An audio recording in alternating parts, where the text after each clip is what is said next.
Bonjour mesdames et messieurs, nous tenons à remercier les organisateurs de cette conférence et tout particulièrement Madame Marianne Caillou de nous avoir invités à participer afin de poursuivre la discussion sur la relation entre les ateliers de peintres piémontais et le patrimoine artistique alpin du côté français. Veuillez m'excuser par avance pour mon terrible français. Précisément, c'est sur les relations entre les activités des peintres piémontais de côté ici des Alpes, dans la région de Embrun et Briançon, que Simone Bonicato et moi-même souhaitons exposer les résultats de nos recherches en cours visant à reconstruire une géographie artistique du Piémont occidental à l'ouest du Rhin, afin de comprendre la circulation des modèles et la poursuite du travail de ces professionnels dans la vigne Pinerolo et de ses environs, en particulier dans la deuxième moitié du XVe siècle, après l'extinction de la famille Acaia, une branche latérale de la dynastie Savoie. À cette occasion, nous voudrions examiner quelques exemples de fresques réalisées par des peintres piémontais, en particulier dans l'église des Cordeliers à Embrun, et conclure pour quelques autres exemples afin de montrer quelques épisodes de l'exportation du style développé dans les parties piémontaises du duché et les traces laissées par le développement ultérieur de l'art pictural dans la région d'Embrun. On remarquera dans les hypothèses contenues dans notre intervention que la transmission des modèles et de styles de la peinture piémontaise ne concerne pas seulement une portion du versant alpin, comme l'on voit, mais couvre la frontière alpine en plusieurs points, depuis la zone de Pinerolo et la vallée du Suse et la vallée d'Aoste, mais aussi du Marquis de Saluzzo, probablement jusqu'à la mer, en passant par la côte Ligure, soulignant combien il existait de nombreuses zones intéressées à communiquer le style artistique du XVe siècle, en profitant de multiples accès qui relient les deux côtés des Alpes maritimes écossaises.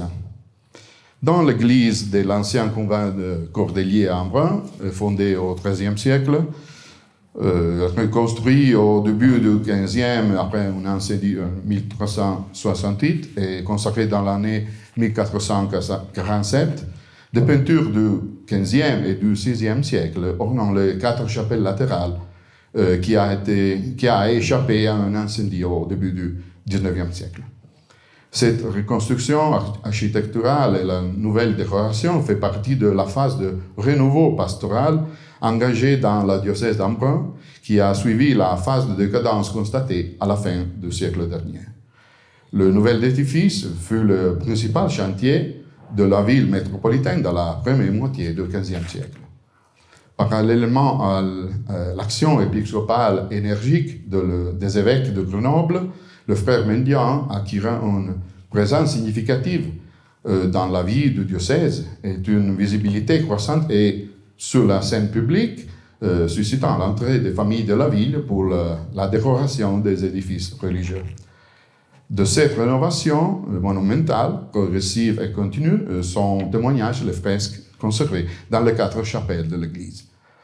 Dans la 3e chapelle est conservé sur le mur est ce que l'on peut considérer comme la plus ancienne peinture conservée à l'intérieur de l'église, reconstruite au début du XVe siècle. Il s'agit d'une crucifixion sainte, la partie supérieure du mur est, où les personnages sont présentés sur un sol dur, sec et aride, caractérisé par un relief de rochers aux extrémités gauche et droite, tandis que dans la partie centrale, la base du crucifix est encastrée dans l'une des fissures de la roche. Le cadre délimitant la scène est constitué d'une bande de corps géométriques alternant sur fond blanc des carrés rouges et des carrés bleus contenant 8 losanges jaunes d'or formant une étoile.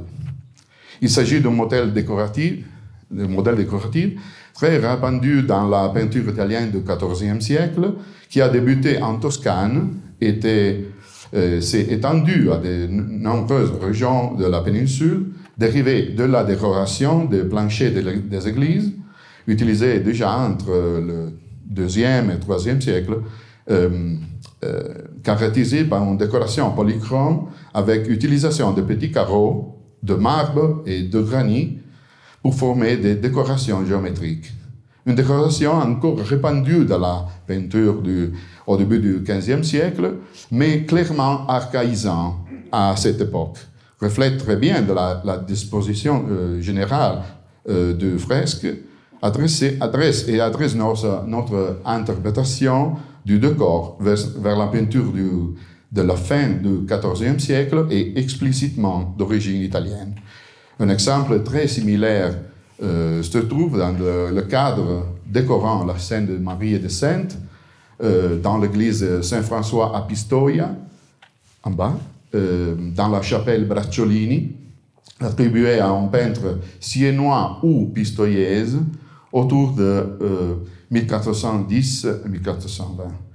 La croix de Christ, placée sur fond écran bleu, est installée en arrière de quatre saintes situées au premier plan: Saint-Antoine ermite, Saint-François d'Assise, Saint-Jean l'évangéliste, et un Saint-Évêque, un Saint-Nicolas.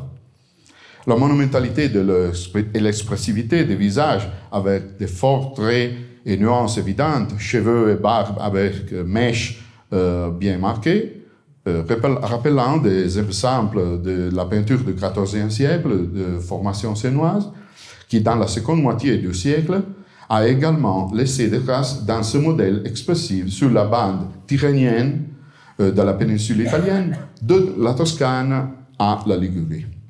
Il s'agit d'une construction iconographique mixte qui ajoute à la scène de la crucifixion la présence des saintes sur les côtés, qui ne sont pas seulement liées à l'événement de la Passion de Christ. Ici, la figure de Marie est significativement absente, et qui réunit en une seule scène les parties qui, dans un polyptyque, étaient séparées en plusieurs volets. Voici trois exemples. Le premier, c'est le peintre de Viterbo, Matteo Giovannetti, environ 1340. Le deuxième, le peintre siennois, maître de la Cappella Bracciolini, 1424, dans la cathédrale de Pistoia. Le troisième, le peintre d'Arezzo, Parri Spinelli, environ 1435-307, dans l'église de Saint-Dominique à Arezzo. Cela a permis d'adapter l'image à la nécessité d'insérer les figures des saintes qui pouvaient être, comme ici, particulièrement chères au patron ou à l'ordre religieux titulaire de l'Église. L'un des peintres engagés dans cette circulation stylistique, caractérisée de Sienne, de Sunois, dans la région tyrrhénienne jusqu'à la Ligurie et dans le Piémont, fut par exemple le Siennois Taddeo di Bartolo, actif à la fin du siècle et au début du suivant, à Sienne, Pise et Gênes, où son style rencontre celui de Barnaba da Modena, actif en Ligurie. Comparé aux maîtres siennois et aux peintres de majeure qualité, tant à Sienne, à Pise et à Lucques, par exemple Gerardo Sternina, le peintre de la crucifixion d'Embrun semble adhérer à une sorte de nostalgique revival du XIVe siècle, soulignant cependant quelques difficultés dans la représentation tridimensionnelle des corps, dont la physionomie ne contribue pas à définir, mais plutôt à cacher, particulièrement évidente dans le robuste Saint-François. Malgré cela, le fresque de Cordelier constitue un exemple intéressant de la pénétration du style de l'Italie centrale médié par l'activité de peintres du sud du Piémont ou de la Ligurie. Et la chronologie du fresque doit être placée à proximité immédiate de la reconstruction de l'église dans la deuxième décennie du XVe siècle, et il n'est pas clair dans quelle relation elle doit être placée avec les armoires représentées sur le mur nord. Vers le milieu du XIVe siècle, plusieurs peintres d'origine piémontaise semblant avoir travaillé dans l'église franciscaine d'Ambra.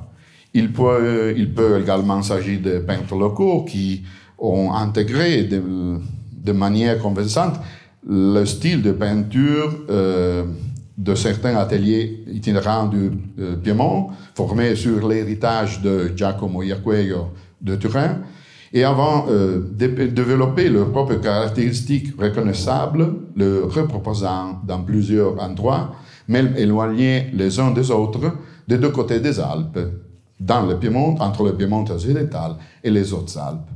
Dans la première chapelle d'Emprunt, cette manière de peindre est reconnaissable dans le fresque vers le milieu du siècle de l'évangéliste Jean, la prochaine, s'il vous plaît, sur la voile nord de la voûte et des histoires de Sainte Catherine, aussi sur le mur nord. La légende de Sainte Catherine d'Alexandrie, contée dans la légende dorée et illustrée sous 3 registres, dont les 2 supérieurs comprenant chaque 4 scènes, dont la scène initiale a après disparu.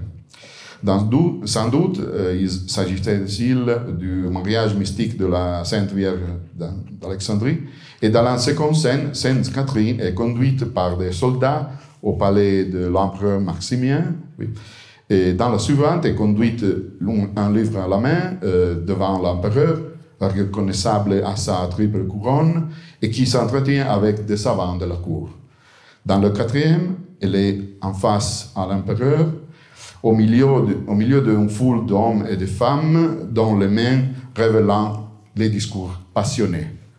Au registre au-dessous, malheureusement, seules des traces des scènes peintes sont conservées. Christ accompagné des 3 anges apparaît à la future martyre emprisonnée. Sur la suivante, une colombe apporte une hostie à Sainte Catherine qui est devant Maximien, entourée de conseillers. Et sur un 3e registre était vraisemblablement peint son martyr. Ces peintures révélant en même temps un goût marqué pour le coloris et une force expressive accentuée pour la physionomie volontairement déformée des visages. Bien qu'il s'agisse d'un peintre de moindre compétences techniques, caractéristiques, le rattachant à un ensemble de peintures du milieu du siècle, des 2 côtés des Alpes de l'archipel occidental, dont le plus remarquable interprète est vraisemblablement ce peintre anonyme connu sous le nom de Maître de Luzernetta, derrière lequel il y a certainement un atelier en pleine activité dans des lieux très éloignés. On lui doit au moins les prophètes son arc extérieur à Suse, une messe de Saint Grégoire et de Sainte Aolle-le-Monde dans la vallée d'Aoste, le jugement dernier dans la cathédrale Notre-Dame-le-Bourg à Digne-les-Bains, étudié par Yannick Frizet, et surtout les histoires de Saint Erige et Denis dans la chapelle de Saint Erige à Oran, dans les Alpes-Maritimes, toutes datant de la moitié du XVe siècle, connues sous le nom de son œuvre majeure dans la chapelle du cimetière du village de Luzernetta, dans la région de Pinerolo. Des détails similaires dans les vêtements, les personnages permettant de dater les fresques aussi vers le milieu du XVe siècle. Voyons quelques détails supplémentaires. L'utilisation des mêmes décorations en forme de griffons aux ailes déployées, qui embellissant la robe de Sainte Catherine, il y a ici et à Oran, celle de Christ et d'autres personnages. Il s'agit de l'utilisation des modèles similaires pour la réalisation des décorations. Dans la répétition des visages de la foule, nous pouvons en isoler un entre les autres qui nous retrouvons similaires et réitérés dans les fresques d'Oran, peut-être exécutés par un assistant de Maître de Luzernetta. D'autres visages de personnages plus importants sont montrés comme dérivant du même modèle physionomique. Aussi, la déformation fréquente de visages, Merci.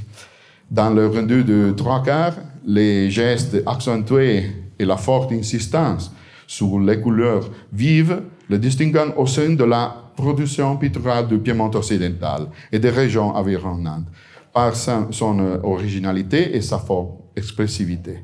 Il suffit de comparer le visage de Saint-André et de Saint-Simon à Luzernetta avec celui de personnages barbus vêtus à la gauche, vêtus d'une robe jaune et d'un béret rouge, dialoguant avec l'empereur Maximien. Toujours en ce qui concerne le visage, on peut noter la répétition, peut-être même inconsciente, pour le peintre et son atelier de certains détails physionomiques, les oreilles. Cet élément ne constitue pas une preuve décisive pour attribuer les figures au même peintre, mais dénote certainement l'utilisation de modèles communs. En définitive, nous pouvons conclure que le peintre des histoires de Sainte-Catherine-en-Brun montre sa dépendance à son égard, sans toutefois partager sa majeure maîtrise technique. Merci beaucoup.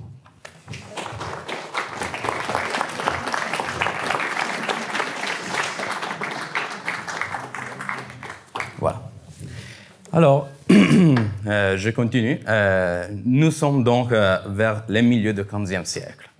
Et dans les mêmes années de la chapelle de Sainte-Catherine, la chapelle de Saint-Antoine de Padoue, de l'église de Cordeliers d'Embrun, est également décorée par un atelier de peintre. Voilà.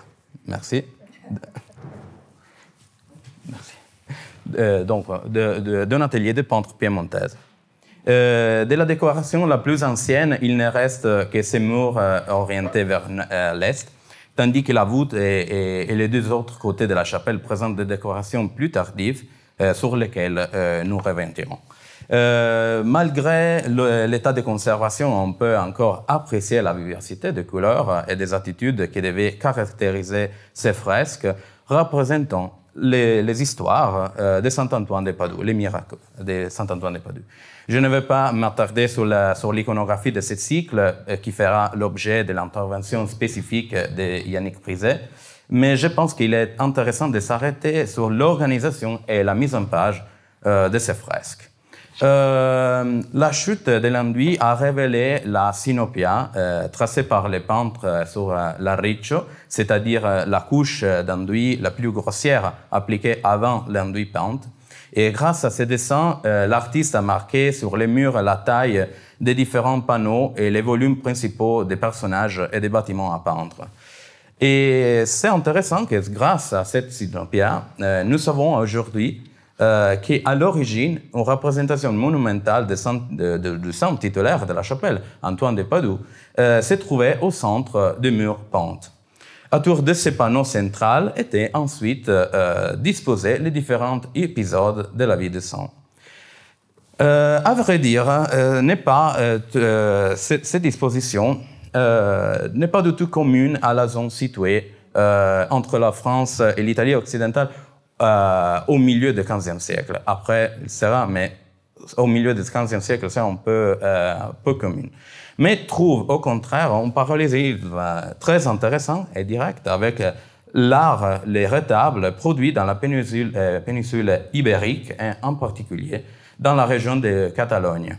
De nombreux retables produits dans cette région entre le XIVe et le XVe siècle se caractérisent en effet, comme vous le voyez, par la présence d'un grand compartiment central représentant les saints titulaires d'un hôtel et d'une chapelle entourés d'épisodes de sa vie.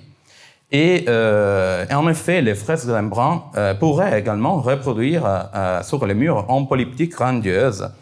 Et la relation possible entre les peintres actifs à Embrun et la région catalane n'a rien de surprenant. Au contraire, elle est une preuve supplémentaire des échanges artistiques fructueux qui ont lieu le long du bassin de Méditerranée entre l'Italie occidentale, la France méridionale et la Catalogne. Par exemple, et c'est emblématique, qui sera le peintre Antoine de Luni, qui a importé dans le Piémont un type de polyptyque d'origine catalane, parce que c'est un artiste né en Bourgogne, qui a travaillé à Toulouse, mais qui travaillait aussi à Barcelone entre 1461 et 1462. avant de s'installer à Avigliana, dans la basse vallée des Suzes.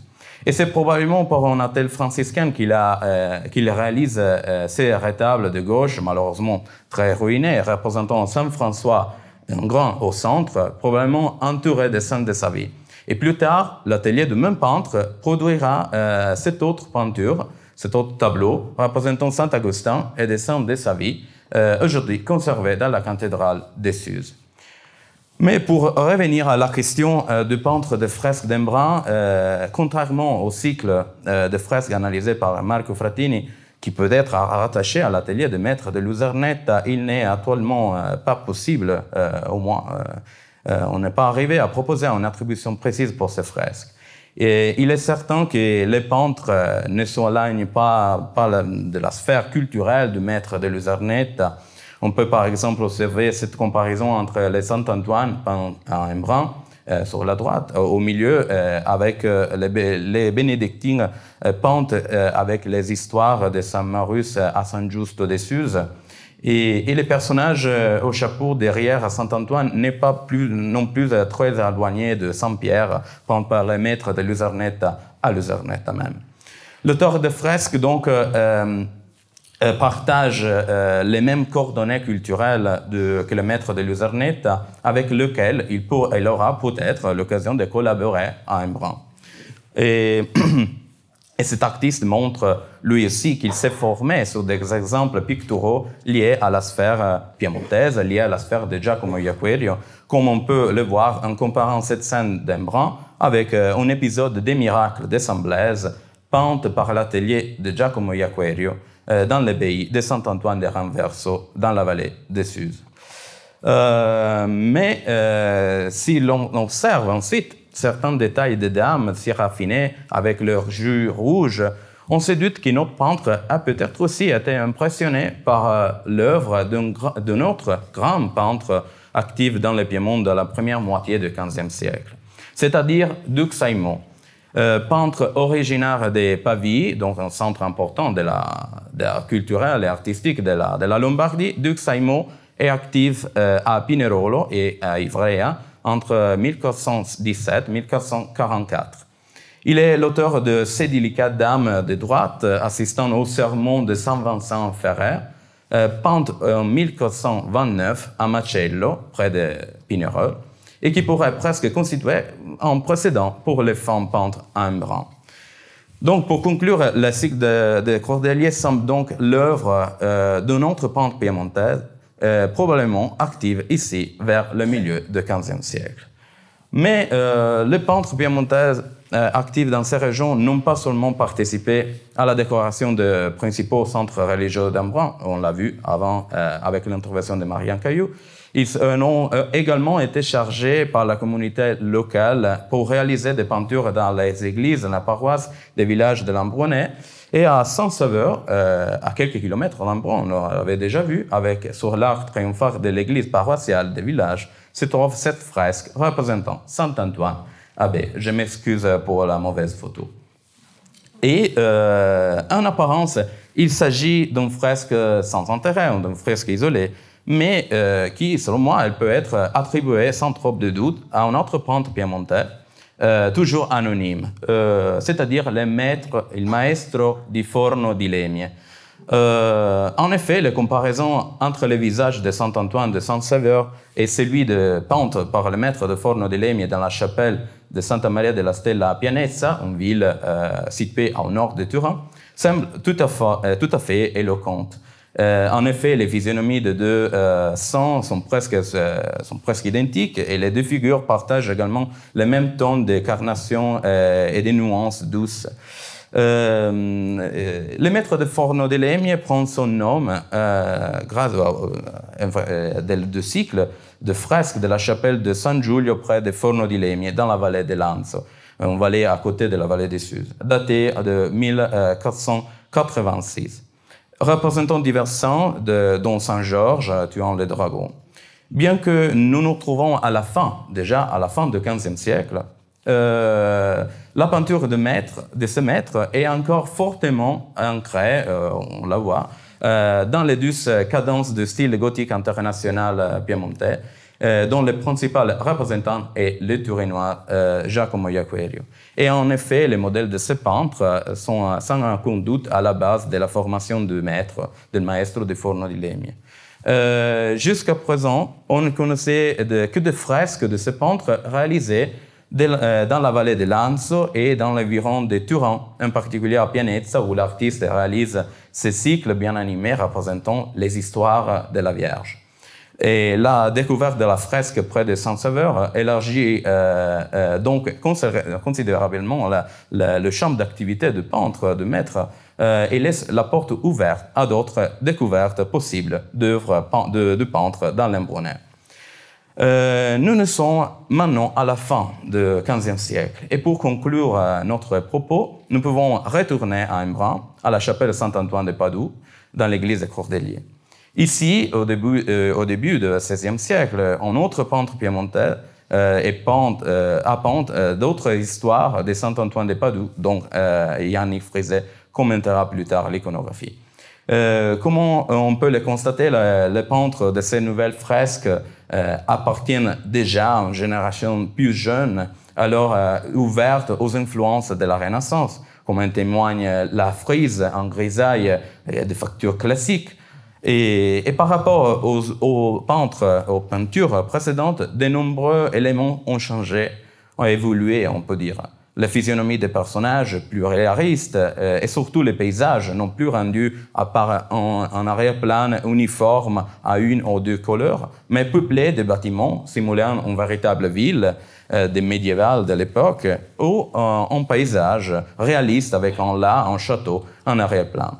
Il s'agit bien évidemment d'ouverture Renaissance, de la Renaissance entre guillemets, car à côté de nouveaux détails plus modernes, un substrat reste lié à la tradition gothique tardive, c'est-à-dire, par exemple, les traits graphiques qui marquent les contours des figures.